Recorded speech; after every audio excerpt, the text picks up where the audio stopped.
El agua cae como un manto sobre la tierra, una imagen tan poderosa que ha sobrevivido milenios, atravesando generaciones, cruzando idiomas y culturas, instalándose en el corazón mismo de la fe como una verdad inamovible.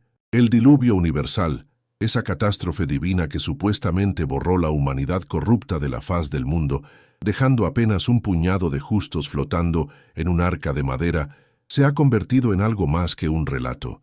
Es un símbolo, una advertencia, un recordatorio constante de que la ira de Dios puede caer sobre quienes se desvían del camino. Pero ¿y si este relato, tan firmemente arraigado en la conciencia colectiva, fuera en realidad otra cosa? ¿Y si la historia del diluvio no fuera una memoria histórica, sino una construcción teológica, un instrumento de poder diseñado para mantener a la humanidad en un estado perpetuo de temor? ¿Acaso no resulta inquietante que la imagen de un Dios vengativo, capaz de ahogar a toda la creación por su propia decepción, haya sido la piedra angular de la moralidad occidental durante siglos? ¿No será que este relato revela más sobre quienes lo escribieron que sobre la naturaleza misma de lo divino? Baruch Spinoza, el filósofo maldito de Ámsterdam, el hombre que fue expulsado de su comunidad por atreverse a pensar más allá de los límites permitidos, se enfrentó a estas preguntas con una lucidez que aún hoy resulta perturbadora. Para Spinoza, Dios no era un monarca celestial que se enfurece, que castiga, que se arrepiente de haber creado al hombre y decide empezar de nuevo con un diluvio purificador. Esa imagen, tan humana, tan cargada de emociones y fragilidades, era precisamente eso, una proyección humana, una antropomorfización de lo divino que revelaba no la verdadera naturaleza de Dios, sino las ansiedades, los miedos y las estructuras de poder de quienes escribieron esos textos. ¿Por qué la humanidad necesita creer en un Dios que castiga? ¿No será que el castigo divino es simplemente el reflejo amplificado del castigo humano, la legitimación teológica de sistemas de control que operan a través del miedo? Si Dios es perfecto, infinito, inmutable, como todas las tradiciones afirman, ¿cómo puede albergar algo tan imperfecto como la ira, tan transitorio como el arrepentimiento, tan mundano como la necesidad de destruir para luego reconstruir? El diluvio, tal como aparece en el Génesis, es presentado como una respuesta divina a la corrupción humana. La tierra estaba llena de violencia, la maldad del hombre era grande, y Dios, viendo lo que había creado, se arrepintió de haberlo hecho. Se arrepintió. Esa palabra, tan humana, tan frágil, tan cargada de imperfección, se coloca en el centro mismo de la narrativa. Un Dios que se arrepiente es un Dios que comete errores, un Dios que no previó las consecuencias de sus propios actos, un Dios que, en última instancia, no es tan diferente de nosotros. Y Spinoza, con la precisión de un cirujano filosófico, corta directamente al corazón de esta contradicción. Si Dios es omnisciente, si conoce todas las cosas desde la eternidad, ¿cómo puede sorprenderse por la maldad humana? ¿Cómo puede arrepentirse de algo que ya sabía que ocurriría? ¿No será que la idea misma del arrepentimiento divino revela que el Dios del Génesis no es el Dios de la filosofía, sino el Dios de la imaginación humana, moldeado a imagen y semejanza de los reyes y patriarcas que necesitaban justificar su propio poder arbitrario? ¿Desde dónde miran ustedes este momento en el que exploramos juntos estas preguntas, que sacuden los cimientos de lo que nos han enseñado? ¿Desde qué ciudad, desde qué país, desde qué hora del día o de la noche, mientras el mundo gira y cada uno de nosotros, en su rincón particular del planeta, se encuentra con estas palabras que Spinoza dejó como semillas de duda en un terreno fértil? Escriban en los comentarios, compartan desde dónde nos acompañan en esta búsqueda de verdad, y si estas reflexiones resuenan en ustedes, compartan este video con alguien cercano, con un amigo que también busca respuestas más allá de las certezas heredadas, y que al hacerlo, las bendiciones fluyan hacia sus familias como el agua que no destruye, sino que nutre. Para Spinoza, Dios no es un ser personal que interviene en la historia, que elige pueblos, que castiga pecados, que envía diluvios o plagas o milagros. Dios, en la filosofía espinosista, es la sustancia infinita, la totalidad de la naturaleza, aquello que existe por sí mismo y en sí mismo, sin necesidad de causa externa. Dios no está separado de la creación. Dios es la creación misma, expresándose en infinitos atributos, de los cuales los humanos solo conocemos dos: el pensamiento y la extensión. Todo lo que existe, existe en Dios, y nada puede existir fuera de Dios. Esta concepción radical, esta identificación de Dios con la naturaleza, convirtió a Spinoza en el filósofo más peligroso de su tiempo, porque si Dios es la naturaleza, entonces las leyes naturales son las leyes divinas, y no hay espacio para la voluntad arbitraria, para el capricho, para el castigo o la recompensa basados en criterios morales humanos. ¿No resulta liberador pensar que Dios no nos vigila con desaprobación, que no espera el momento de castigarnos por nuestros errores? ¿No es acaso más sublime, más verdaderamente divino, un Dios que es la necesidad misma, la estructura inmutable del ser, en lugar de un juez celoso y vengativo? Si aceptamos la visión espinosista, el diluvio no puede ser entendido como un castigo divino, porque Dios no castiga. Dios no actúa con fines, no tiene intenciones, no busca objetivos. La idea misma de que Dios decide enviar un diluvio para castigar a la humanidad implica que Dios es como un humano ampliado, con emociones, con objetivos, con la capacidad de cambiar de opinión. Pero si Dios es perfecto, si Dios es infinito, entonces todas las acciones de Dios fluyen de su naturaleza con la misma necesidad que las propiedades de un triángulo se derivan de su esencia. No hay decisión, no hay elección, no hay momento en el que Dios pesa las opciones y decide, ahora enviaré agua para destruir. ¿Por qué entonces la narrativa del diluvio existe? ¿Por qué ha persistido durante milenios, moldeando la conciencia religiosa de civilizaciones enteras? Spinoza sugiere que la respuesta está en la imaginación humana y en las necesidades políticas de quienes controlan el relato religioso. Los textos sagrados, argumenta Spinoza, fueron escritos por hombres que hablaban el lenguaje de su tiempo, que compartían las creencias de su cultura, que estaban limitados por su propio horizonte histórico y conceptual. No fueron escritos por Dios mismo, sino por profetas y escribas que interpretaban sus experiencias a través de las categorías disponibles para ellos.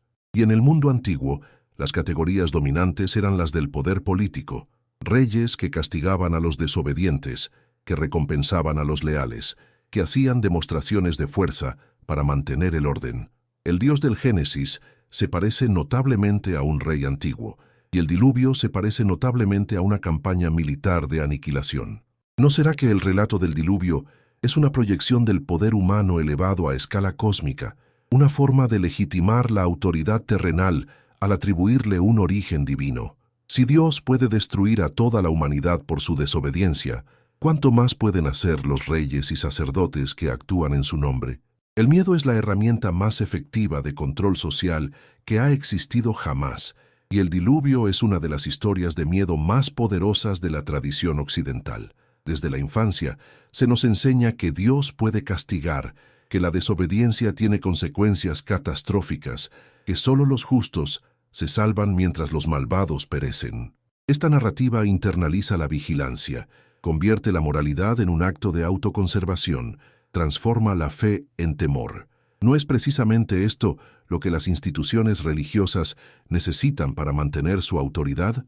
¿No será que el diluvio funciona como una metáfora fundacional del poder eclesiástico, recordándoles a los creyentes que la salvación está en manos de quienes interpretan la voluntad divina? Y si la salvación está en manos de la institución, entonces la obediencia a la institución se convierte en obediencia a Dios mismo. Spinoza no estaba interesado en destruir la religión, pero sí en liberarla de la superstición. Para él, la verdadera religión no se basaba en el miedo al castigo o en la esperanza de recompensas futuras, sino en el amor intelectual de Dios, en el conocimiento de las causas naturales, en la comprensión de que todo lo que existe es parte de un orden necesario y eterno. La piedad para Spinoza no consistía en ofrecer sacrificios o en cumplir rituales, sino en vivir de acuerdo con la razón, en buscar la verdad, en actuar con justicia y caridad hacia los demás. ¿Por qué entonces necesitaríamos un diluvio para aprender estas lecciones? ¿Por qué necesitaríamos que Dios nos aterrorice para comportarnos éticamente? ¿No será que la ética basada en el miedo es una ética falsa, una obediencia externa que no transforma el corazón, sino que simplemente reprime el comportamiento? La historia del diluvio también plantea cuestiones profundas sobre la justicia. Si Dios decidió destruir a toda la humanidad excepto a Noé y su familia, ¿qué hay de los niños que murieron en el diluvio? ¿Qué hay de los animales inocentes que no tenían capacidad moral para pecar? ¿Es justo que toda la creación sufra por los pecados de algunos? Estas preguntas han atormentado a los teólogos durante siglos, generando todo tipo de gimnasia intelectual para justificar lo injustificable. Pero para Spinoza la cuestión es más simple. El relato del diluvio no describe un evento histórico, sino que funciona como una parábola moral, como una forma de enseñanza adaptada a las capacidades limitadas de una audiencia antigua que no podía comprender argumentos filosóficos abstractos. El problema surge cuando se toma esta parábola como historia literal, cuando se insiste en que realmente hubo un diluvio global, que realmente Dios mató a millones de personas, que realmente esto refleja la justicia divina. ¿No será que la insistencia en la literalidad del texto es precisamente lo que convierte la religión en superstición? Las investigaciones históricas y arqueológicas modernas han confirmado lo que Spinoza ya intuía en el siglo XVII. No hay evidencia de un diluvio global que cubriera toda la tierra, que destruyera todas las civilizaciones excepto una familia en un barco. Lo que sí hay evidencia es de inundaciones locales masivas en Mesopotamia, eventos catastróficos que quedaron grabados en la memoria colectiva y que se transmitieron a través de generaciones hasta cristalizarse en mitos. El relato babilónico del diluvio, anterior al texto bíblico, presenta una historia muy similar. Un hombre justo construye un barco, salva a su familia y a los animales, y sobrevive a una inundación enviada por los dioses. ¿No resulta revelador que el relato bíblico comparta tantos elementos con versiones anteriores de otras culturas? ¿No sugiere esto que estamos ante una tradición literaria compartida, ante motivos narrativos que circulaban en el antiguo Oriente Próximo, más que ante un registro histórico único y divinamente inspirado? Pero reconocer el origen humano y cultural de estos relatos no los despoja de significado. Al contrario, los hace más ricos, más complejos, más dignos de estudio. El diluvio como mito nos habla de los miedos humanos ante las fuerzas incontrolables de la naturaleza, del deseo de encontrar orden y sentido en el caos, de la necesidad de creer que incluso la destrucción tiene un propósito. Nos habla también de la tensión entre la libertad humana y la autoridad divina, entre la autonomía moral y la obediencia externa, entre el conocimiento racional y la fe ciega. ¿No es más valioso entender el diluvio como un documento de la psique humana que como un registro meteorológico antiguo? ¿No nos revela más sobre nosotros mismos que sobre Dios?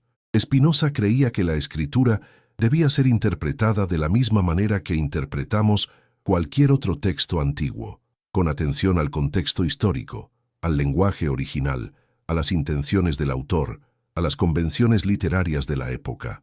No podemos simplemente leer el Génesis como si hubiera sido escrito ayer, ignorando los 3000 años de historia que nos separan de su composición.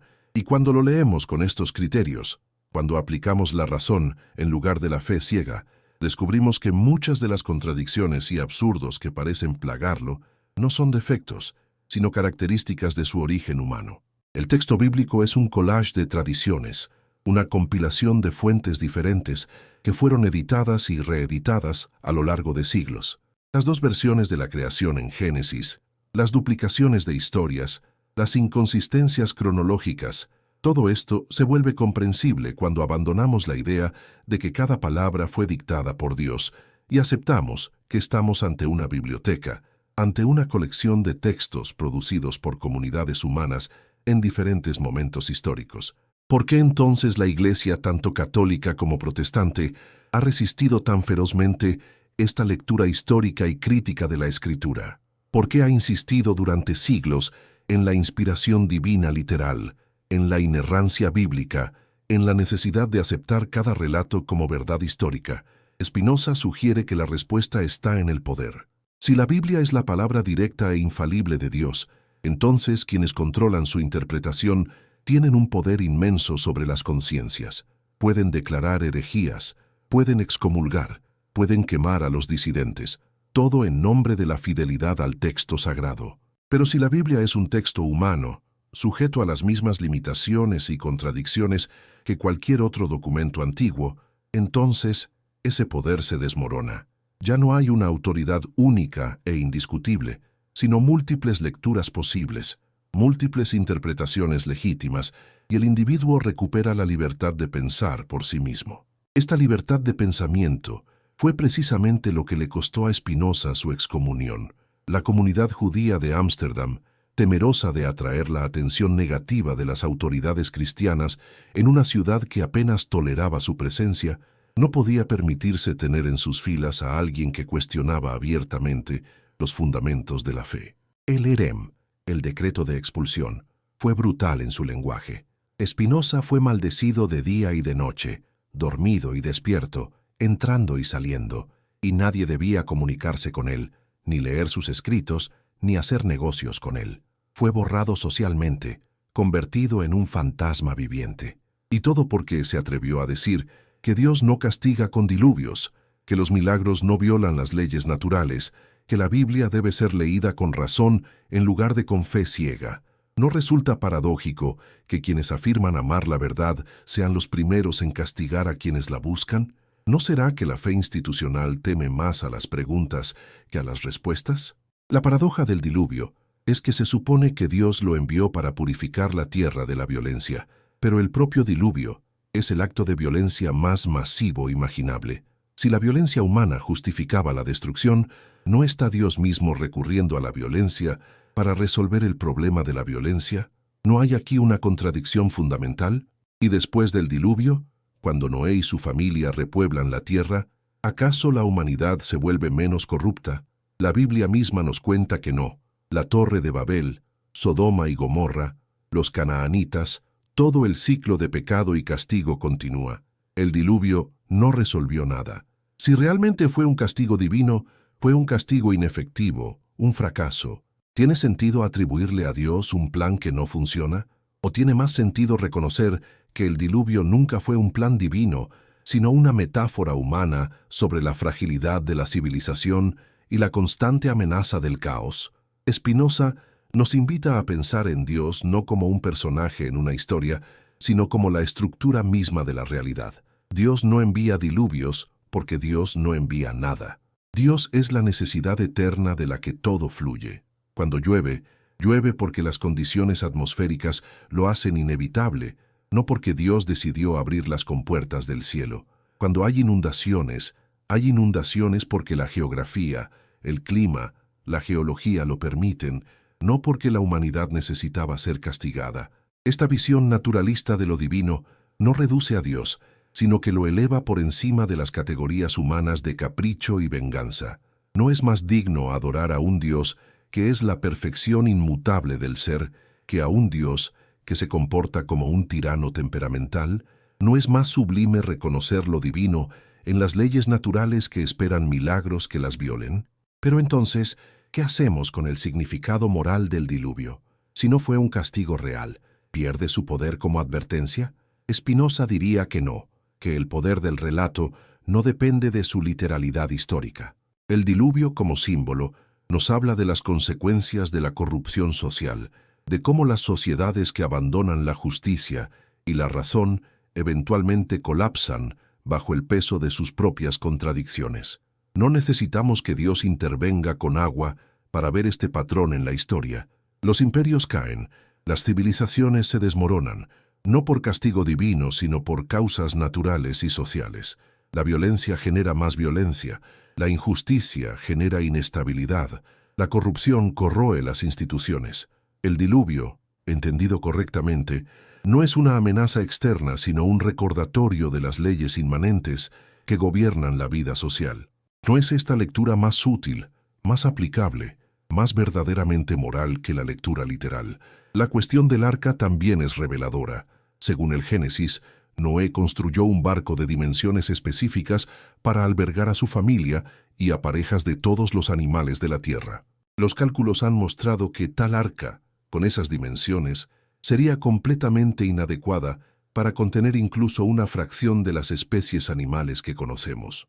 ¿Cómo cabían los elefantes y las jirafas? ¿Cómo se alimentaban los carnívoros sin comerse a los herbívoros? ¿Cómo sobrevivían las plantas sin luz solar durante meses? cómo se distribuían todas las especies por el mundo después del diluvio, llegando a continentes separados por océanos. Estas preguntas prácticas pueden parecer triviales, pero apuntan a algo fundamental. El relato no fue diseñado para ser evaluado con criterios de factibilidad física. Es una historia simbólica, no un reportaje de ingeniería naval. ¿Por qué entonces insistir en su literalidad cuando hacerlo genera contradicciones insuperables? La respuesta, nuevamente, es el poder. Admitir que el diluvio es simbólico abre la puerta a admitir que otros relatos también lo son. Si el diluvio no ocurrió literalmente, ¿qué hay de la creación en 6 días? ¿Qué hay de Adán y Eva? ¿Qué hay del éxodo de Egipto? Cada concesión a la lectura simbólica erosiona la autoridad de quienes basan su poder en la lectura literal. Y por eso la batalla por la interpretación bíblica ha sido tan feroz, tan violenta, tan cargada de consecuencias políticas y sociales. La Inquisición no quemaba a las personas por cuestiones teológicas abstractas, sino por el peligro que sus ideas representaban para el orden establecido.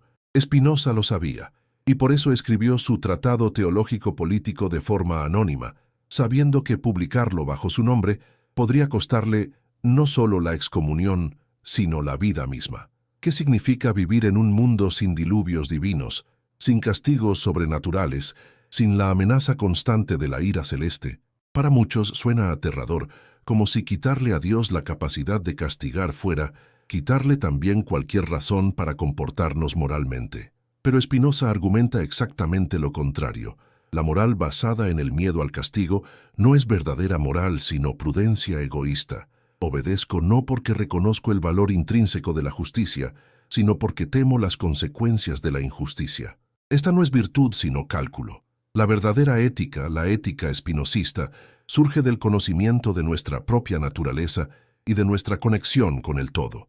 Actuamos bien no porque Dios nos vigila, sino porque entendemos que nuestro bienestar está intrínsecamente vinculado al bienestar de los demás, que somos partes de un todo mayor, que la razón nos guía hacia la cooperación y la justicia como expresiones naturales de nuestro ser. ¿No es esta una base más sólida para la moral que el miedo a ahogarse en un diluvio? El mundo de Spinoza es un mundo de causas naturales, de leyes inmutables, de necesidad eterna.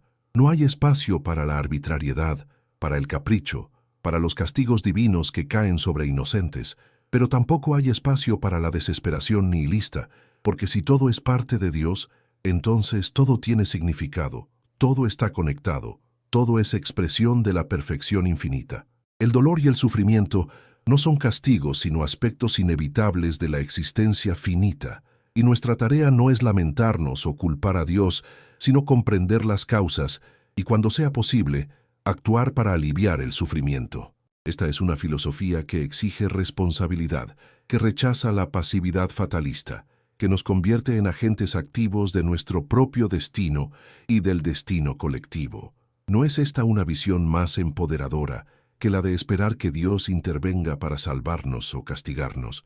El legado del diluvio en la cultura occidental ha sido ambivalente. Por un lado, ha servido como advertencia contra la corrupción moral, como recordatorio de que las sociedades injustas eventualmente enfrentan consecuencias. Por otro lado, ha legitimado visiones autoritarias de Dios y de la autoridad religiosa, ha fomentado el miedo como herramienta de control, ha convertido la fe en obediencia ciega. Spinoza nos ofrece una tercera vía: mantener el poder simbólico del relato mientras rechazamos su literalidad opresiva. Podemos aprender del diluvio sin creer que realmente ocurrió. Podemos usar la historia como espejo para nuestra propia sociedad sin necesitar que Dios haya ahogado a la humanidad antigua. ¿No es esta una forma más madura, más adulta, de relacionarnos con nuestras tradiciones? Pero la pregunta más profunda que plantea el diluvio no es sobre Dios, sino sobre nosotros. ¿Por qué hemos necesitado durante tanto tiempo creer en un Dios que castiga? ¿Qué revela esto sobre nuestra propia psicología, sobre nuestros miedos más profundos, sobre nuestra incapacidad para asumir la responsabilidad de nuestras propias acciones? Es más fácil decir que Dios nos castiga que reconocer que somos nosotros quienes creamos las condiciones de nuestro propio sufrimiento. Es más cómodo imaginar que hay un juez celestial que evalúa nuestras acciones que aceptar que debemos ser nuestros propios jueces, que la conciencia moral es una responsabilidad que no podemos delegar. El diluvio, en este sentido, es una forma de evasión. Proyectamos en Dios nuestra propia violencia, nuestra propia capacidad de destrucción, y luego nos consolamos con la idea de que al menos hay un propósito, un plan, una justicia cósmica detrás de todo. ¿No será que crecer espiritualmente significa renunciar a estas proyecciones y enfrentar la realidad tal como es, sin los consuelos de la superstición? Spinoza vivió su vida como un outsider, rechazado por judíos y cristianos por igual, sobreviviendo con un ingreso modesto de pulir lentes ópticas, escribiendo en la soledad de su estudio, sabiendo que sus ideas tardarían generaciones en ser comprendidas. Murió joven a los 44 años, probablemente de una enfermedad pulmonar causada por el polvo de vidrio que inhalaba en su trabajo. No vivió para ver el impacto completo de su filosofía, no supo que sería considerado uno de los pensadores más importantes de la modernidad, que su ética inspiraría a generaciones de filósofos, que su crítica bíblica sentaría las bases de la exégesis moderna. Vivió y murió como un hereje, pero un hereje con la serenidad de quien sabe que ha sido fiel a la verdad. ¿No hay algo profundamente conmovedor en esta imagen, en un hombre que sacrificó comunidad, seguridad y reconocimiento por la libertad de pensar? El conflicto entre fe y razón no es nuevo, no nació con Spinoza ni terminó con él.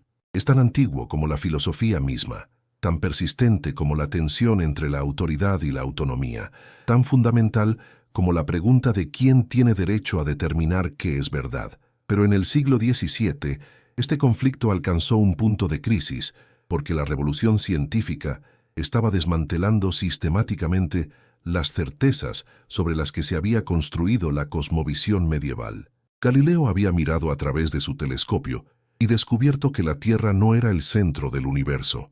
Newton formularía pronto las leyes de la gravitación que explicaban los movimientos celestes sin necesidad de ángeles empujando planetas. La anatomía moderna estaba revelando que el cuerpo humano no funcionaba según la teoría de los humores, sino según principios mecánicos. Todo el edificio de la escolástica, que había intentado reconciliar la fe cristiana con la filosofía aristotélica, se estaba agrietando. Y en medio de este terremoto intelectual, Spinoza apareció con una propuesta aún más radical: no intentar reconciliar fe y razón, sino reconocer que operan en dominios completamente diferentes. Para Spinoza la fe tiene su lugar legítimo, pero ese lugar no es el de la verdad teórica, sino el de la obediencia práctica. La Escritura, argumenta, no fue escrita para enseñarnos física o metafísica, sino para enseñarnos a vivir justamente, a amar al prójimo, a construir sociedades estables. Su lenguaje es el de la imaginación, no el de la razón, porque fue dirigida a personas simples que no tenían la capacidad de seguir argumentos filosóficos complejos. Los profetas eran hombres de gran imaginación moral, pero no necesariamente de gran intelecto especulativo. Hablaban en parábolas, en visiones, en símbolos, y estos modos de expresión eran perfectamente adecuados para sus propósitos. El error, dice Spinoza, surge cuando confundimos estos dominios, cuando tratamos de extraer verdades científicas de textos poéticos o cuando descartamos la escritura porque no se conforma a criterios racionales que nunca pretendió satisfacer. No hay sabiduría en esta separación, en reconocer que la poesía y la ciencia no compiten sino que complementan diferentes dimensiones de la experiencia humana. Pero esta separación de dominios, por razonable que parezca, fue y sigue siendo profundamente amenazante para las instituciones religiosas. Porque si la escritura no contiene verdades científicas o metafísicas, si su autoridad se limita a cuestiones morales y prácticas, entonces los teólogos no pueden pronunciarse sobre cosmología, no pueden declarar herejías basadas en interpretaciones filosóficas, no pueden reclamar el monopolio del conocimiento. La autonomía de la razón significa que los científicos pueden investigar la naturaleza sin pedir permiso a la Iglesia, que los filósofos pueden especular sobre Dios sin temor a la excomunión, que cada individuo puede pensar libremente siempre que actúe justamente. Esta es la esencia del liberalismo moderno, y Spinoza fue uno de sus arquitectos más importantes. ¿No resulta irónico que el filósofo más radicalmente religioso de su tiempo, el que identificó a Dios con la totalidad del ser, sea también el fundador del secularismo político? El caso del diluvio ilustra perfectamente este conflicto. Si insistimos en que el diluvio ocurrió literalmente, entonces debemos ignorar o distorsionar toda la evidencia geológica, paleontológica y arqueológica que contradice esta afirmación. Debemos inventar explicaciones ad hoc para los fósiles, para la distribución geográfica de las especies, para las capas sedimentarias. Debemos rechazar los métodos mismos de la ciencia cuando producen resultados inconvenientes. Esta es la postura del creacionismo fundamentalista y conduce inevitablemente a un conflicto permanente entre fe y razón, a una guerra cultural en la que los creyentes deben elegir entre su religión y su intelecto. ¿No es esta una tragedia innecesaria? ¿No podría evitarse simplemente reconociendo que el diluvio es un mito, hermoso y significativo como mito, pero no como historia natural? La resistencia a esta lectura mítica no es puramente intelectual, sino también emocional y política. Para muchos creyentes, admitir que el diluvio no ocurrió literalmente se siente como una traición a la fe, como el primer paso en una pendiente resbaladiza que termina en el ateísmo. Si el diluvio es un mito, ¿qué más es un mito? El nacimiento virginal, la resurrección, la propia existencia de Dios. Este miedo al efecto dominó es comprensible, pero Spinoza argumentaría que es infundado. Reconocer el carácter mítico del diluvio no nos obliga a rechazar todo lo religioso. Lo que sí nos obliga es a redefinir qué entendemos por religión, a separarla de la cosmología y la historia natural, a ubicarla en su propio dominio de significado existencial y moral. ¿No es esta una religión más robusta, una fe que no depende de afirmaciones científicas vulnerables, sino de verdades éticas y espirituales intemporales? Las instituciones religiosas, sin embargo, han construido su autoridad precisamente sobre la afirmación de que poseen conocimiento privilegiado sobre todos los aspectos de la realidad, no solo sobre la moral, sino también sobre la naturaleza, la historia, el cosmos. Cuando los obispos condenaron a Galileo, no lo hicieron porque les importara especialmente la astronomía, sino porque reconocieron que ceder terreno en este punto establecería un precedente peligroso. Si la Iglesia puede estar equivocada sobre el heliocentrismo, ¿sobre qué más puede estar equivocada? La infalibilidad papal declarada como dogma en el siglo XIX fue una respuesta tardía pero coherente a esta crisis. Si no podemos detener el avance de la ciencia, al menos podemos blindar ciertas docenas de afirmaciones centrales declarándolas inmunes al error. ¿No revela esta estrategia una profunda inseguridad, un miedo a que la verdad misma sea una amenaza? Spinoza no tenía paciencia para estas maniobras defensivas. Para él, la verdad no puede amenazar a Dios porque Dios es la verdad misma, el ser absoluto del que toda verdad se deriva. Si una investigación racional revela que el diluvio no ocurrió, entonces no ocurrió, y ninguna autoridad eclesiástica puede cambiar este hecho mediante decreto. La fe genuina no tiene nada que temer de la razón, porque no depende de afirmaciones empíricas que la razón pueda refutar. La fe, correctamente entendida, es confianza en el orden moral del universo, compromiso con la justicia y la caridad, apertura a la dimensión trascendente de la existencia. Ninguna de estas cosas requiere creer que Noé construyó un arca o que Dios ahogó a la humanidad. ¿Por qué entonces aferrarse a estas creencias cuando hacerlo nos pone en conflicto permanente con el conocimiento racional? La respuesta, sugiere Spinoza, está en la superstición. Los seres humanos tienen una tendencia natural a imaginar que las cosas que no comprenden son causadas por seres sobrenaturales con voluntades y propósitos. Cuando no entendemos por qué llueve, imaginamos un Dios de la lluvia. Cuando no entendemos por qué hay inundaciones, imaginamos que Dios está enojado. Esta tendencia fue funcional en las etapas tempranas de la evolución cultural, porque proporcionó explicaciones reconfortantes para fenómenos aterradores. Pero ahora que tenemos la capacidad de entender las causas naturales, ahora que sabemos que la lluvia resulta de la evaporación y la condensación del agua, que las inundaciones resultan de factores meteorológicos y geográficos, ¿no deberíamos abandonar las explicaciones sobrenaturales? Aferrarse a ellas cuando tenemos alternativas mejores no es fe sino superstición. Y la superstición, argumenta Spinoza, es el enemigo de la verdadera religión. La superstición prospera en la ignorancia y el miedo. Cuanto menos entendemos el mundo natural, más necesitamos explicaciones sobrenaturales. Cuanto más miedo tenemos, más necesitamos creer en un protector divino que intervendrá para salvarnos. Y las instituciones religiosas, reconociendo esta dinámica, han tenido históricamente un incentivo perverso para mantener a sus fieles en la ignorancia y el miedo. No es que los líderes religiosos sean necesariamente maliciosos, sino que el sistema mismo se perpetúa mediante la superstición. Si la gente se vuelve demasiado educada, demasiado racional, demasiado capaz de pensar por sí misma, dejará de necesitar mediadores entre ellos y lo divino.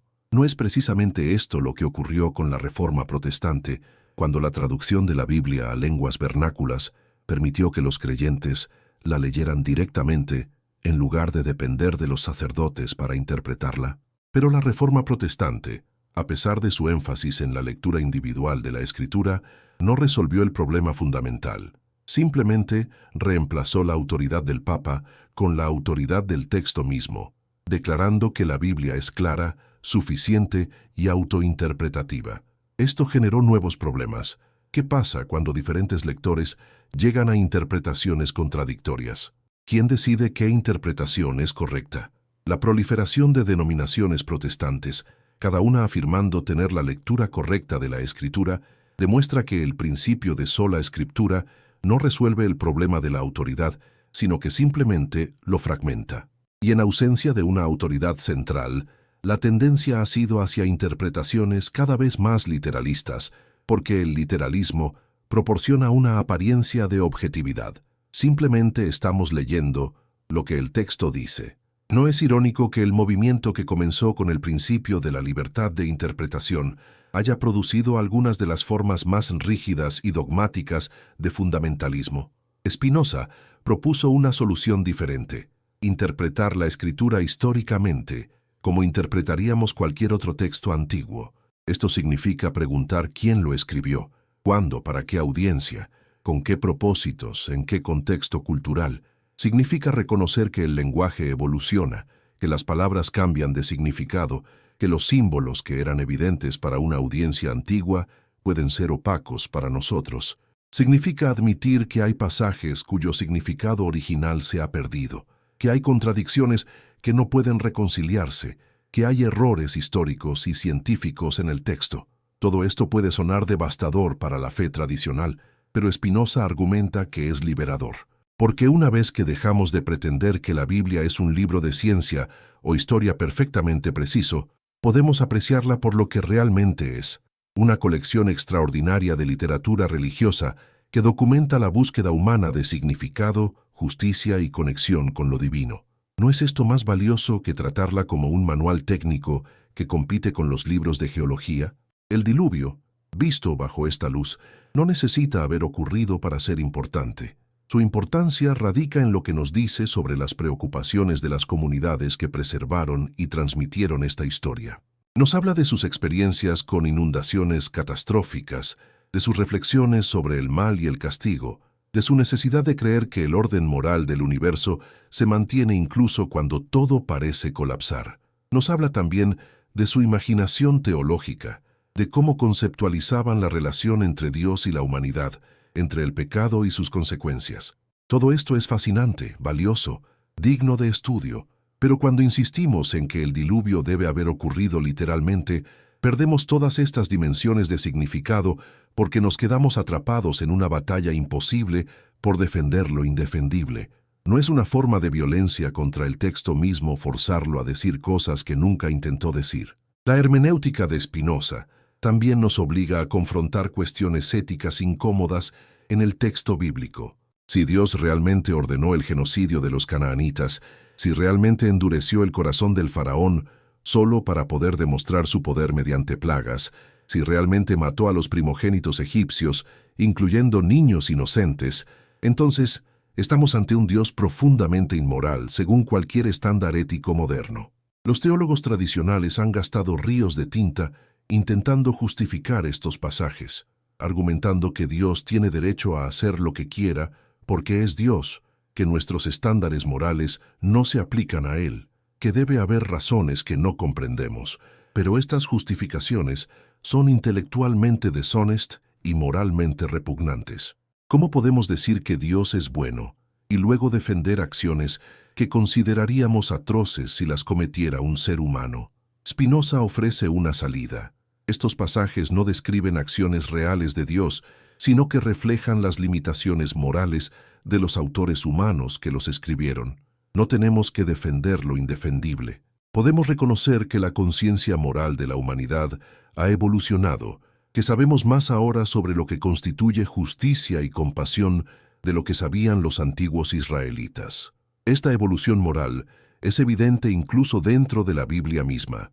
El Dios del Génesis que envía el diluvio es diferente del Dios de los profetas posteriores como Oseas o Amós, que enfatizan la justicia social y la misericordia por encima del ritual y el sacrificio. Y estos son diferentes del Dios que Jesús predica en los Evangelios, un Dios que ama a los enemigos, que perdona 70 veces 7, que se preocupa especialmente por los marginados y los pecadores. ¿No sugiere esta trayectoria que la comprensión humana de lo divino ha evolucionado a lo largo del tiempo, que cada generación ha refinado y mejorado las ideas de la anterior? Y si este es el caso, ¿no deberíamos continuar este proceso de refinamiento, dejando atrás las imágenes de un Dios vengativo y violento en favor de conceptualizaciones más éticas y filosóficamente sofisticadas? Pero aquí surge una pregunta crucial. Si abandonamos el Dios personal de la Biblia, el Dios que escucha oraciones, que interviene en la historia, que tiene una relación personal con cada creyente, ¿qué nos queda? El Dios de Spinoza, la sustancia infinita, la naturaleza divinizada, puede ser filosóficamente satisfactorio, pero puede proporcionar el consuelo emocional y espiritual que los seres humanos buscan en la religión. ¿Puede uno orar al Deus sive natura, a Dios o naturaleza? ¿Puede uno sentir amor por una necesidad impersonal? Estas objeciones son poderosas, y Spinoza las conocía. Su respuesta es que el amor intelectual de Dios, el amor intellectualis Dei, es de hecho la forma más elevada de experiencia religiosa. Es el amor que surge del conocimiento, de la comprensión de que somos parte de un todo infinito, de que nuestra existencia finita está fundamentada en la eternidad misma de Dios. Este amor no pide nada, no espera recompensas, no teme castigos. Es puro, desinteresado, beatífico. No hay algo profundamente atractivo en esta visión, en una espiritualidad que no se basa en el interés propio, sino en la pura alegría de comprender. Sin embargo, debemos ser honestos. Esta espiritualidad espinosista es profundamente elitista. No todos pueden alcanzar el amor intelectual de Dios. Requiere educación filosófica, tiempo para la reflexión, una disposición natural hacia el pensamiento abstracto. La mayoría de las personas, preocupadas por la supervivencia cotidiana, por el trabajo, la familia, las responsabilidades prácticas, no tienen los recursos para cultivar esta forma de religiosidad. Y Spinoza lo reconoció. Por eso no abogó por abolir la religión popular, sino por reformarla, por purificarla de superstición, por enfatizar sus enseñanzas éticas sobre sus afirmaciones cosmológicas. La religión popular tiene su lugar, dice Spinoza, siempre que conduzca a la justicia y la caridad, siempre que no se use para justificar la intolerancia y la persecución. El problema no es que la gente crea en el diluvio, sino que usen esta creencia para justificar la opresión, para declarar herejías, para quemar a los disidentes. ¿No es esta una posición razonablemente pluralista, que permite múltiples niveles de engagement religioso según las capacidades de cada individuo? Aún así, la cuestión del poder permanece. Porque incluso si Spinoza no quería abolir la religión popular, sí quería abolir el poder de las instituciones religiosas para imponer creencias mediante la fuerza. En su Tratado Teológico-Político, argumenta apasionadamente por la separación entre Iglesia y Estado, por la libertad de pensamiento y expresión, por el derecho de cada individuo a interpretar la Escritura según su propia conciencia. Estas ideas eran extraordinariamente peligrosas en el siglo XVII, cuando prácticamente todos los estados europeos tenían religiones oficiales, cuando la herejía era un crimen capital, cuando los disidentes religiosos eran torturados y ejecutados. Spinoza estaba proponiendo nada menos que el desmantelamiento de todo el sistema de control religioso que había dominado Europa durante más de 1000 años. ¿Cómo se atrevió? ¿De dónde sacó el coraje para desafiar no solo a una institución, sino a toda una civilización? La respuesta está en su compromiso con la verdad. Spinoza creía que la verdad, una vez descubierta, tiene su propia autoridad, una autoridad que supera a cualquier decreto humano.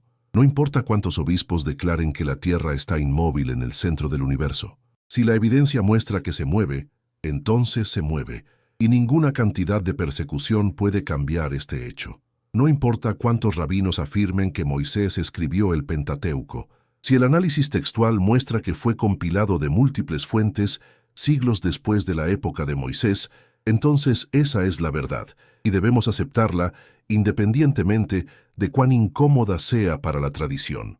Esta fidelidad a la verdad por encima de la tradición, por encima de la comunidad, por encima de la propia seguridad personal, es lo que hace a Spinoza no solo un filósofo, sino un héroe intelectual. No necesitamos más de esta valentía en nuestro propio tiempo, cuando las mentiras se multiplican tan fácilmente, cuando la posverdad se celebra, cuando la tribu importa más que los hechos. El diluvio funciona como un test case para esta fidelidad a la verdad. O creemos que realmente ocurrió, a pesar de toda la evidencia en contrario, porque nuestra tradición religiosa lo afirma, o aceptamos que no ocurrió y buscamos otras formas de valorar el relato. No hay término medio cómodo, y la elección que hacemos revela algo fundamental sobre nosotros mismos. Priorizamos la lealtad tribal o la integridad intelectual. ¿Somos capaces de decir, mi tradición está equivocada en este punto? ¿O necesitamos defender cada afirmación sin importar cuán absurda? ¿Podemos distinguir entre el núcleo valioso de nuestra herencia religiosa y las adherencias históricas que ya no sirven? Estas no son preguntas fáciles, y Spinoza no pretendió que lo fueran. Pero son preguntas necesarias si queremos una fe madura, una fe que pueda sobrevivir en la modernidad sin volverse fundamentalista o disolverse en irrelevancia. La ironía es que al cuestionar el diluvio literal, Spinoza estaba siendo más fiel al espíritu profético de la Biblia que quienes la defendían ciegamente.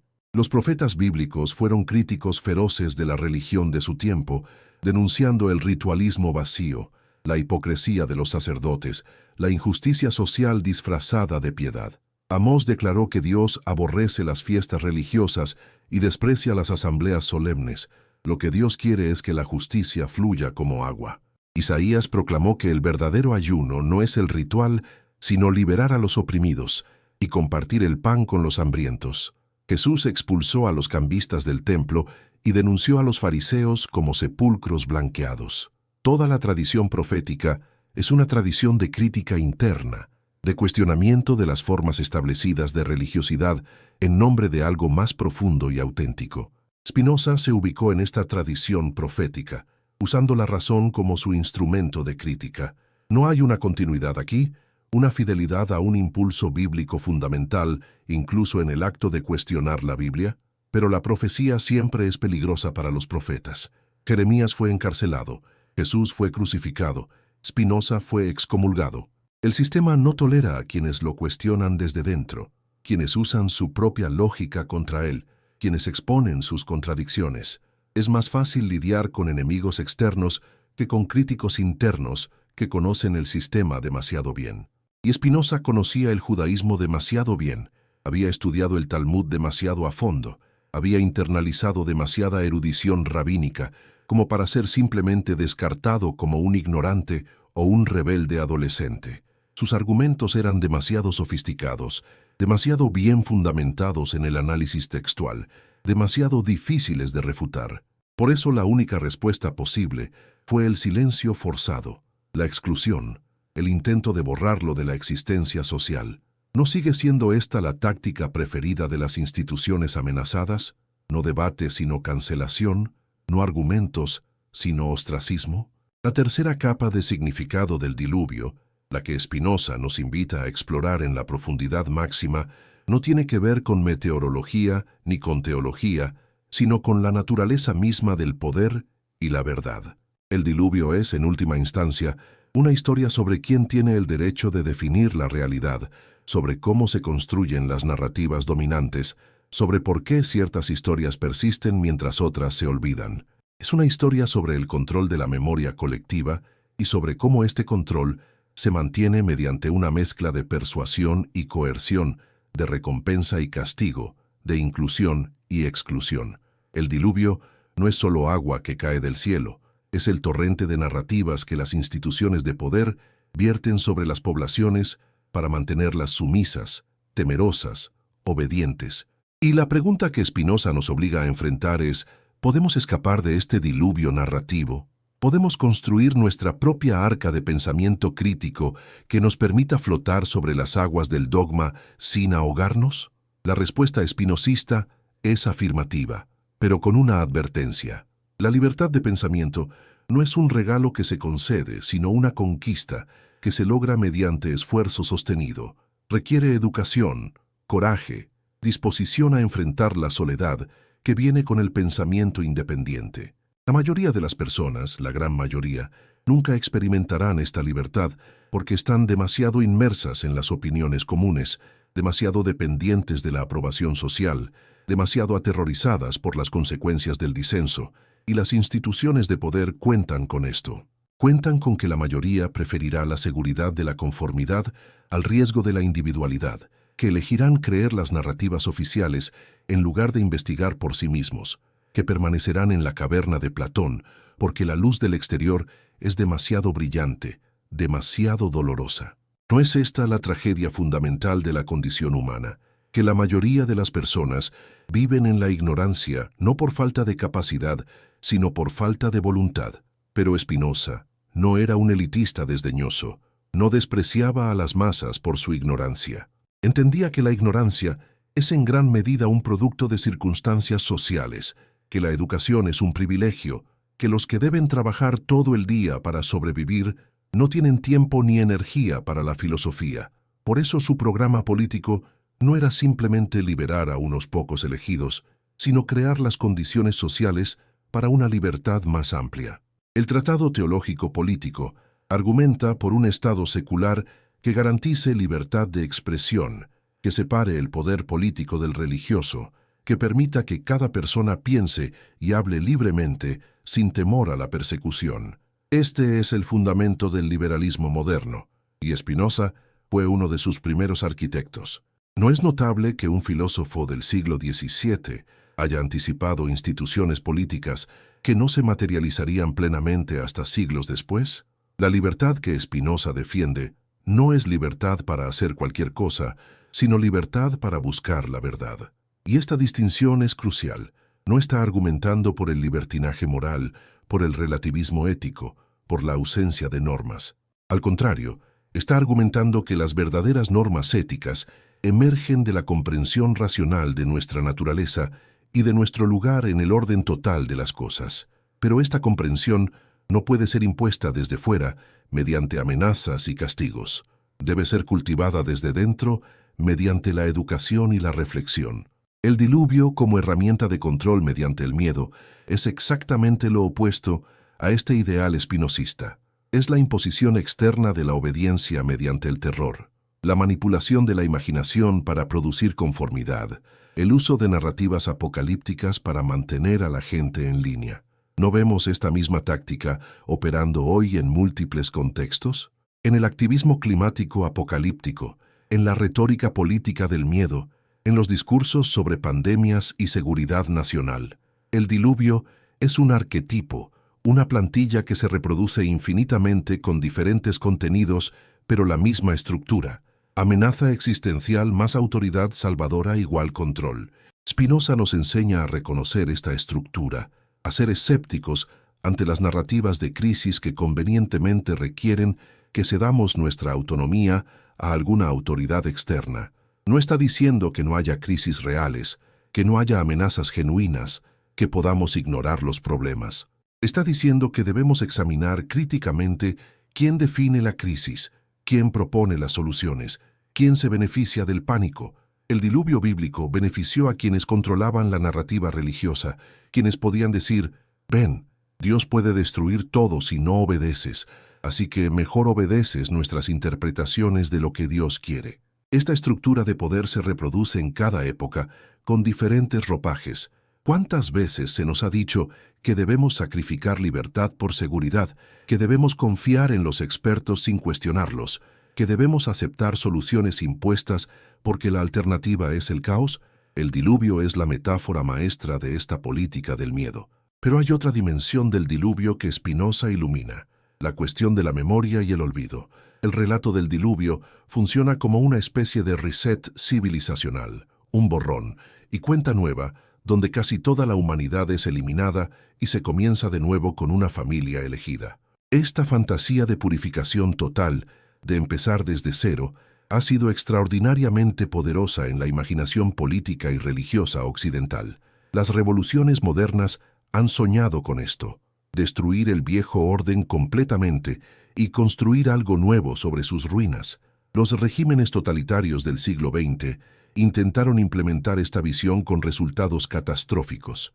Millones murieron en nombre de la purificación social, del hombre nuevo, de la utopía que requería primero limpiar la tierra de elementos corruptos.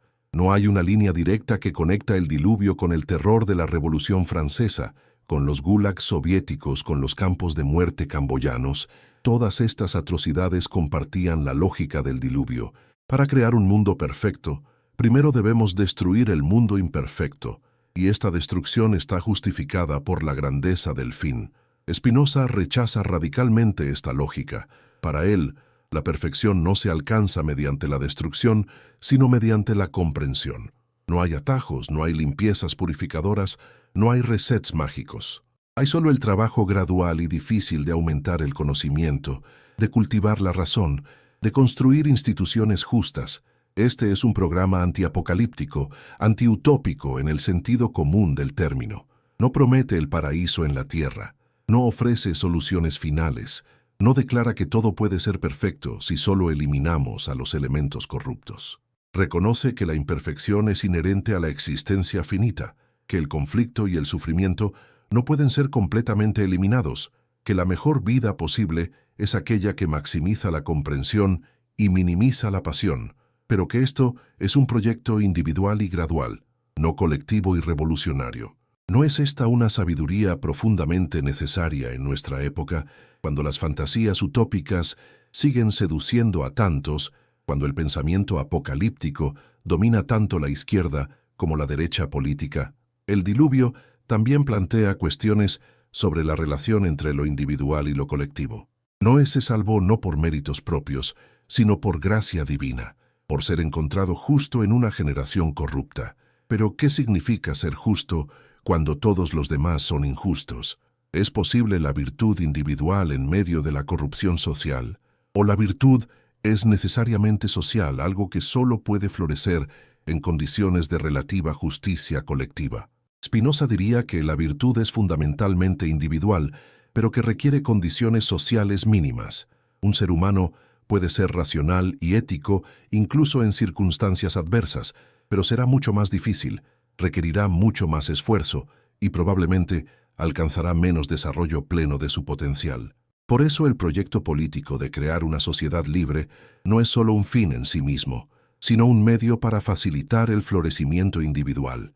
¿No es esta una visión equilibrada que evita tanto el individualismo extremo como el colectivismo totalitario?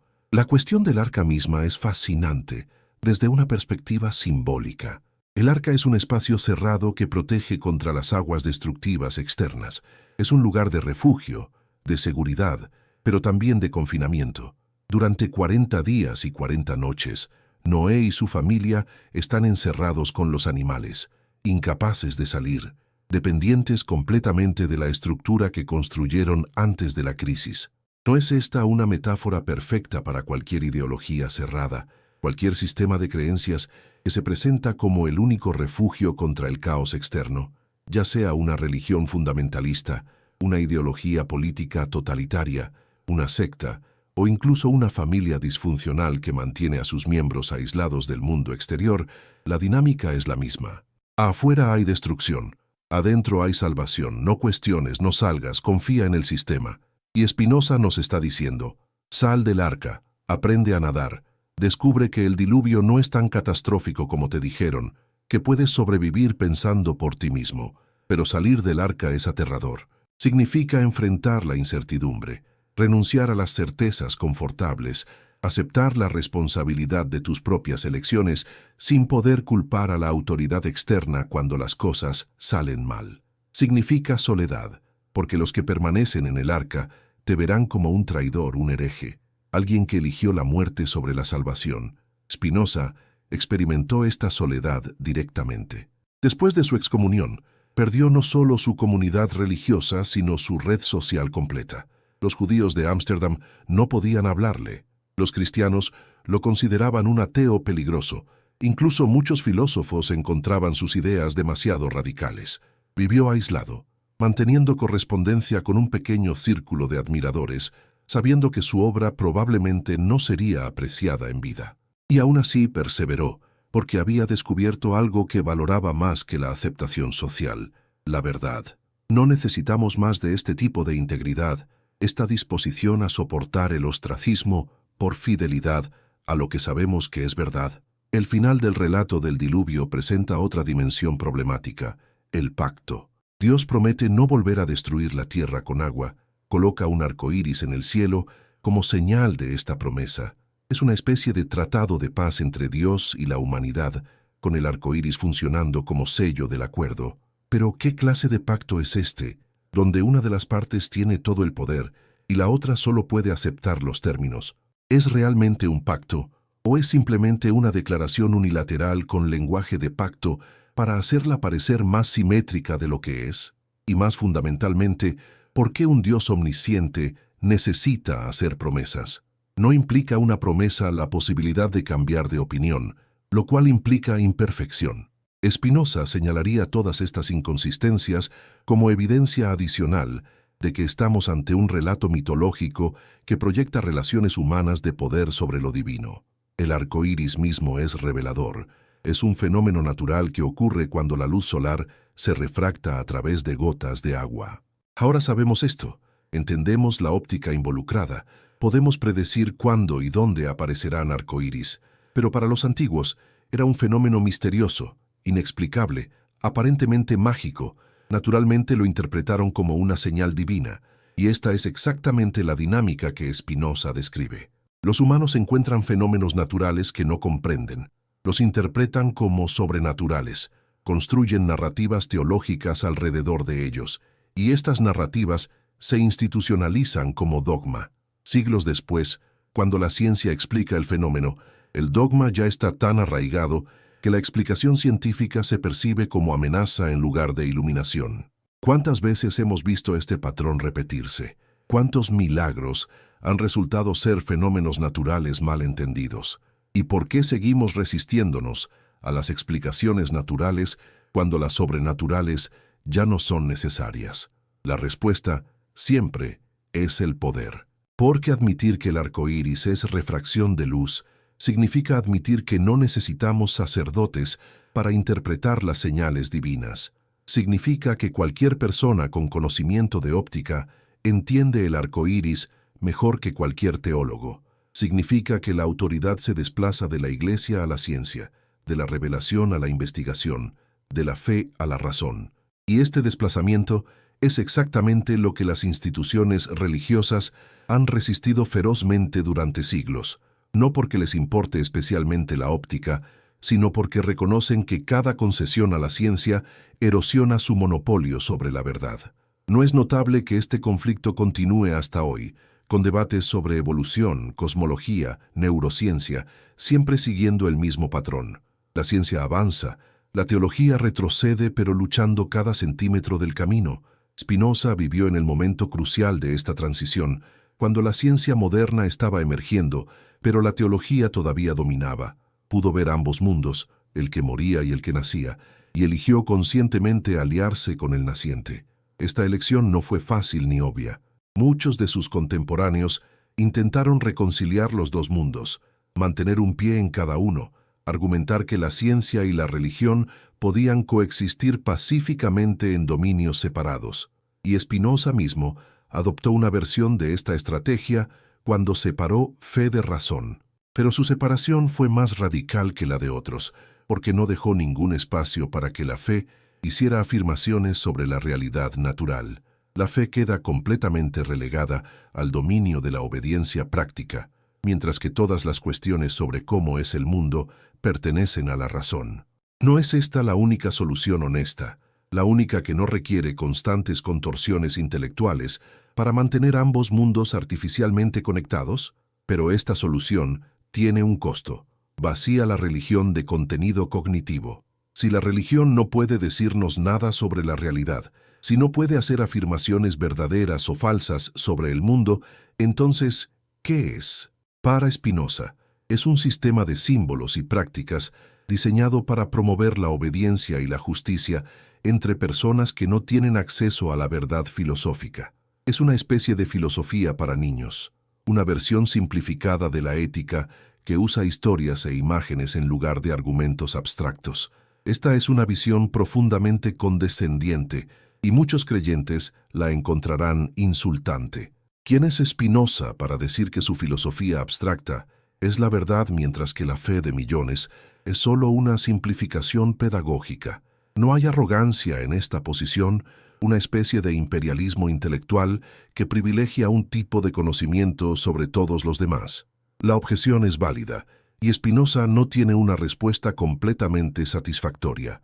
Podría argumentar que no está imponiendo su filosofía, sino simplemente describiendo cómo las cosas son, que la razón descubre verdades necesarias, mientras que la fe solo produce opiniones variables. Pero este argumento asume precisamente lo que necesita probar, que existe un método único y privilegiado para acceder a la verdad, y que ese método es la razón filosófica.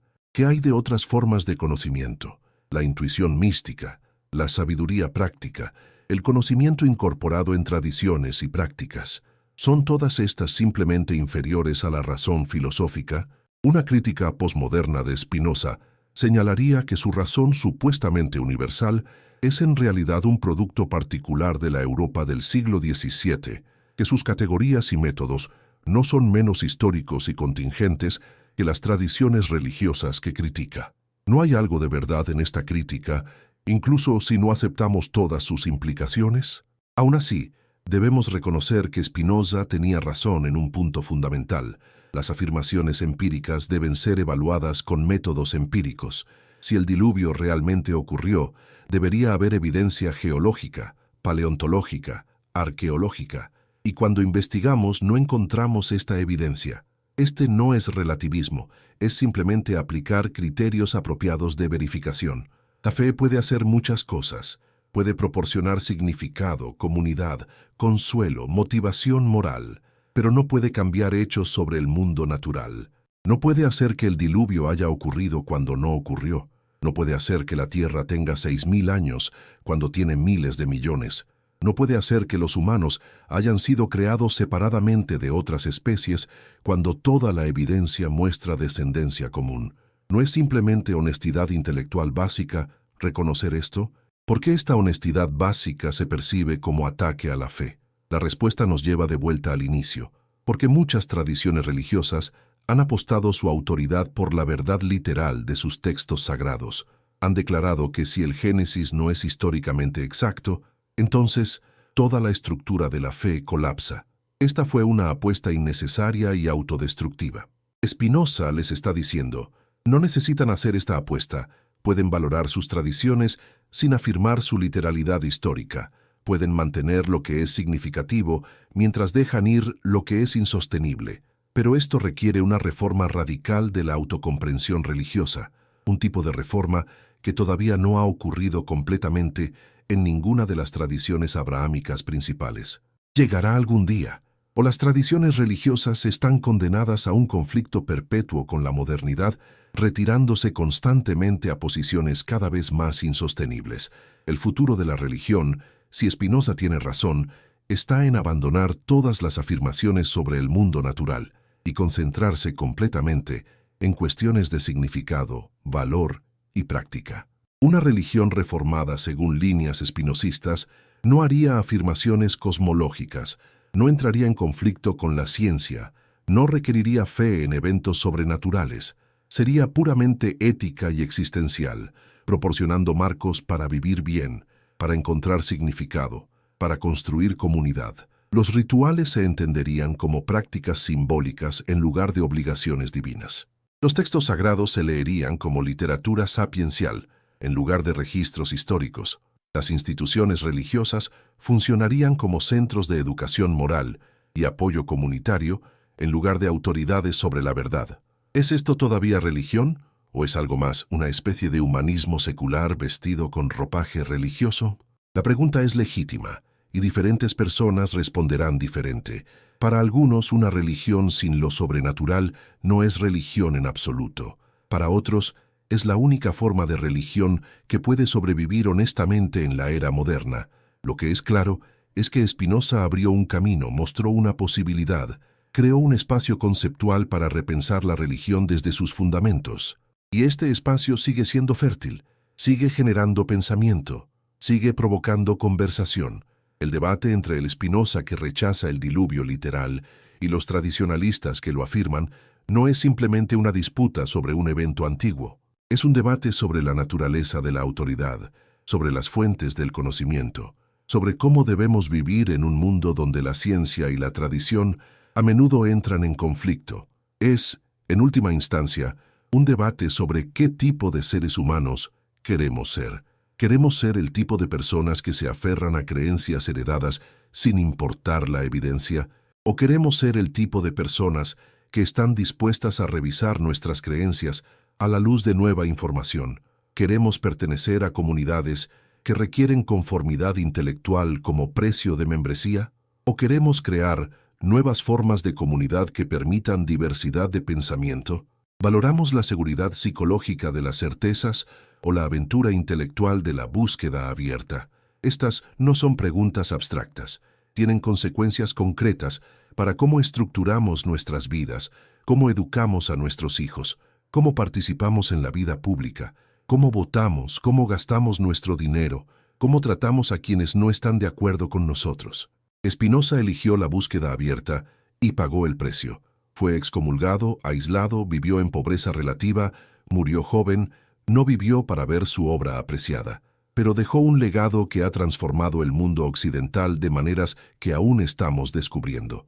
La democracia liberal, la separación iglesia-estado, la libertad de expresión, la educación secular, los derechos humanos, toda la arquitectura de la modernidad tiene raíces en el pensamiento spinozista. No es que Spinoza inventara estas ideas solo, pero fue uno de sus primeros y más consistentes defensores, y su influencia fluyó a través de los filósofos de la Ilustración hasta las revoluciones democráticas del siglo XVIII y más allá. No es notable que un hereje solitario, que pulía lentes en Ámsterdam, haya tenido más impacto en cómo vivimos que miles de obispos y reyes cuyo poder parecía entonces infinito. Esta es la venganza de la verdad sobre el poder. El poder puede silenciar la verdad temporalmente, puede quemar libros, puede excomulgar pensadores, puede prohibir ideas. Pero la verdad, una vez articulada, nunca muere completamente. Se preserva en manuscritos copiados secretamente, se transmite en conversaciones susurradas, resurge generación tras generación, hasta que finalmente las condiciones sociales permiten su expresión abierta. Y entonces el poder que la suprimió se revela como haber estado siempre del lado equivocado de la historia. Las instituciones que persiguieron a Spinoza ahora parecen monstruosas. Los argumentos que usaron para justificar su excomunión ahora parecen absurdos. Y mientras tanto, las ideas de Spinoza se enseñan en universidades, se debaten en seminarios, inspiran a nuevas generaciones de pensadores. ¿No sugiere esto algo profundo sobre la naturaleza del poder y la verdad, sobre cuál es más fundamental, sobre cuál finalmente prevalece? Pero seamos cuidadosos. Esta no es una historia simple de progreso triunfante. La verdad no siempre gana. Las ideas de Spinoza no han sido universalmente aceptadas. El fundamentalismo religioso sigue siendo una fuerza poderosa en el mundo. Y además, la modernidad que Spinoza ayudó a crear ha traído sus propios problemas. El nihilismo que resulta de la pérdida de significado tradicional, la fragmentación social que resulta del individualismo extremo, las catástrofes ecológicas que resultan del desarrollo tecnológico sin límites éticos. No podemos simplemente celebrar a Spinoza como héroe sin reconocer las ambigüedades de su legado. ¿Acaso la separación de hecho y valor que él promovió no contribuyó a un mundo donde podemos construir armas nucleares, pero no sabemos si debemos usarlas? ¿No hay algo que se perdió cuando la religión dejó de proporcionar una cosmovisión integrada y se convirtió solo en un dominio separado de valores? Estas son preguntas difíciles y no tienen respuestas fáciles. Quizás la lección más profunda de Spinoza no es ninguna doctrina específica, sino una actitud, la disposición a seguir la razón donde quiera que conduzca, incluso cuando conduce a conclusiones incómodas, incluso cuando resulta en aislamiento social, incluso cuando significa renunciar a creencias queridas. Esta actitud es rara, fue rara en el siglo XVII y sigue siendo rara ahora. La mayoría de nosotros preferimos la comodidad de nuestras tribus, la seguridad de nuestras certezas, la calidez de la pertenencia, y no hay nada necesariamente malo en esto. No todos pueden o deben ser Spinoza. El mundo también necesita gente que mantiene tradiciones, que construye comunidades, que proporciona continuidad. La cuestión es si podemos encontrar un equilibrio, una forma de honrar tanto la tradición como la verdad, tanto la comunidad como la autonomía, tanto la fe como la razón. El diluvio, en esta lectura final, es un desafío que cada generación debe enfrentar nuevamente. No en el sentido literal de defenderse contra inundaciones, sino en el sentido simbólico de decidir qué hacer cuando nuestras tradiciones heredadas entran en conflicto con nuestro mejor entendimiento de la realidad. Construimos un arca, nos encerramos con los pocos elegidos y esperamos que las aguas del cambio pasen. O aprendemos a nadar, nos adaptamos a las nuevas condiciones, evolucionamos nuestro pensamiento y nuestras instituciones. La historia del diluvio nos dice que solo los que entran al arca sobreviven. Spinoza nos dice que esto es falso, que el arca misma es una prisión, que la verdadera supervivencia requiere abandonar las certezas del arca y aprender a navegar las aguas abiertas del pensamiento libre. Y aquí, al final de esta larga meditación sobre el diluvio y su significado, llegamos a la pregunta más personal y urgente. ¿Qué harás tú? No en abstracto, no en teoría, sino en tu vida concreta, en tus elecciones reales, en las conversaciones que tengas mañana con tu familia, con tus amigos, con tu comunidad. ¿Seguirás defendiendo el diluvio literal porque tu tradición lo requiere, incluso sabiendo lo que ahora sabes sobre las evidencias en contra? ¿O tendrás el coraje de decir, mi tradición estaba equivocada en este punto, y eso está bien? ¿Puedo seguir valorando mi tradición mientras corrijo este error? ¿Permitirás que tus hijos sean educados en la superstición o les enseñarás a pensar críticamente, incluso si eso los pone en conflicto con la comunidad? ¿Permanecerás en instituciones que requieren conformidad intelectual o buscarás o crearás espacios que permitan libertad de pensamiento? Estas no son preguntas retóricas, son preguntas que exigen respuestas, que requieren decisiones, que tienen consecuencias. Y la incomodidad que sientes al contemplarlas, esa sensación de vértigo, esa ansiedad sobre las implicaciones, eso es exactamente lo que Spinoza experimentó magnificado 1000 veces. Eso es lo que significa realmente pensar. No simplemente recitar opiniones heredadas, sino examinar críticamente los fundamentos mismos de lo que creemos. Y es aterrador, porque significa aceptar responsabilidad, renunciar a la comodidad de decir, simplemente estoy siguiendo la tradición, reconocer que somos agentes morales e intelectuales plenamente responsables de nuestras propias vidas. El diluvio que Spinoza nos revela como ficción es reemplazado por un diluvio más real y más aterrador, el diluvio de responsabilidad, de libertad, de necesidad de elegir. No hay arca que nos salve de este diluvio, no hay autoridad externa que pueda decirnos qué pensar, solo hay la razón, nuestra capacidad humana de pensar, de cuestionar, de buscar verdad. Y el amor intelectual de Dios que Spinoza propone como el bien más alto no es un refugio del pensamiento, sino su culminación. El momento en que comprendemos tanto que vemos nuestra pequeña vida finita como parte de la necesidad eterna e infinita de todo lo que es, y en esa comprensión encontramos la única paz verdadera, la única libertad real, la única salvación que no es ilusión. La verdad, dice Spinoza, es la norma tanto de sí misma como de lo falso. Una vez que conoces la verdad, reconoces lo falso inmediatamente, sin necesidad de autoridad externa que te lo diga. El diluvio literal es falso. Esto es evidente para quien ha examinado la evidencia honestamente. Y reconocer esta falsedad no destruye la religión, sino que la purifica, eliminando las adherencias supersticiosas que la desfiguran, revelando su núcleo genuino de sabiduría moral y aspiración espiritual. Esta es la promesa espinosista, que podemos tener tanto la verdad como el significado, tanto la razón como la espiritualidad, tanto la ciencia como la ética, pero solo si tenemos el coraje de abandonar las falsedades confortables, de dejar que el diluvio mítico se vaya, de construir nuestra vida sobre fundamentos más sólidos que las narrativas de castigo divino y salvación arbitraria. No vale la pena intentarlo. ¿No es este el único camino hacia una madurez genuina, tanto individual como colectiva?